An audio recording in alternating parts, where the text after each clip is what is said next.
What's up? We back again. You feel me? This time we're gonna talk about Linda's Hawkins' power though.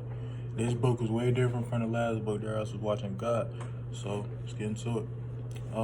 Let's start off with Omisto. I think that's how you say it. She's a wonderful character. She's a female, of course. So relating to her was really kind of different in ways, but I understood where she was coming from. Like the thing with her culture and like her love for her family, her love for Amy, like in particular, like was a second mother. She stepped in and she stepped in and helped her basically with the culture, with being a woman, becoming a woman, because her mother wanted to be something totally different. We'll get into that later. But the title Power, like at first when I saw Power, I thought it was more like power over others or power within yourself. But after reading it and finishing the book, I see there was power in culture and power in love. Like those two things are very, very, very powerful, and you can't really get anywhere in life without those two, especially in this novel Power. Let's talk about the culture. The Tiger people, they're one. Like everything they do is together. Their love is strong. They're very confident in their tribe, and their traditions has been going on for centuries and centuries and centuries.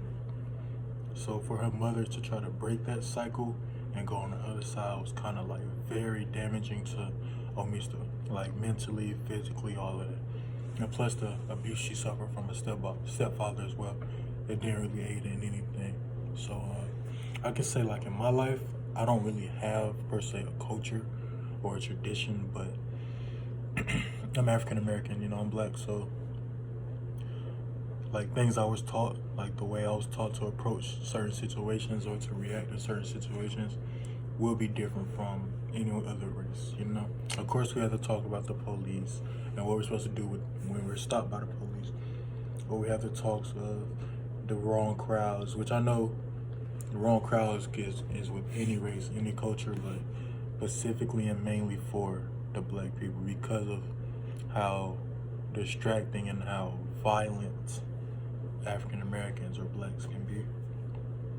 And throughout this book, it really opened my eyes to like a different perspective of how important family and culture really is. Because like I said, I never experienced family or culture honestly like that. Like of course we'll have like cookouts or gatherings or every now and then a family reunion, but we never really had that set tradition where every year we're here, every year we're celebrating this.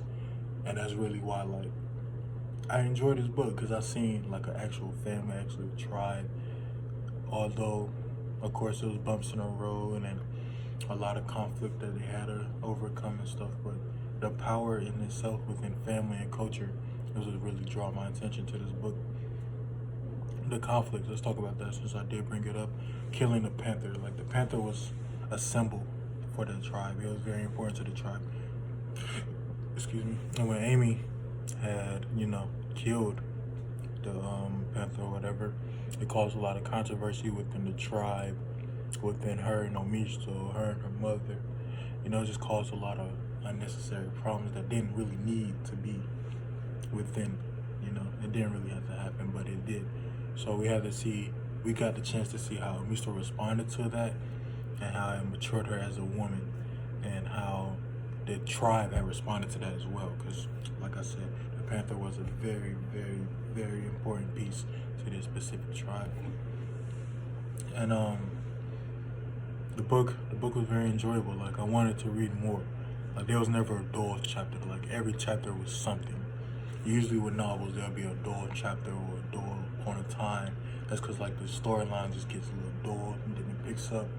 Not for Power. Power was constantly just rising and wanting you to know what happened next. It was very, suspicious in ways. Because I didn't expect for it to begin with the storm for one. Like I didn't expect that to happen. That really was a good eye catcher for me, how it began with the storm and the response after the storm. And of course the conflict with her and her mother. A mother-daughter relationship is the most important relationship there can possibly be. No matter what anyone said, like that's very, very important. especially when you're trying to identify who you are or figure out who your identity really is.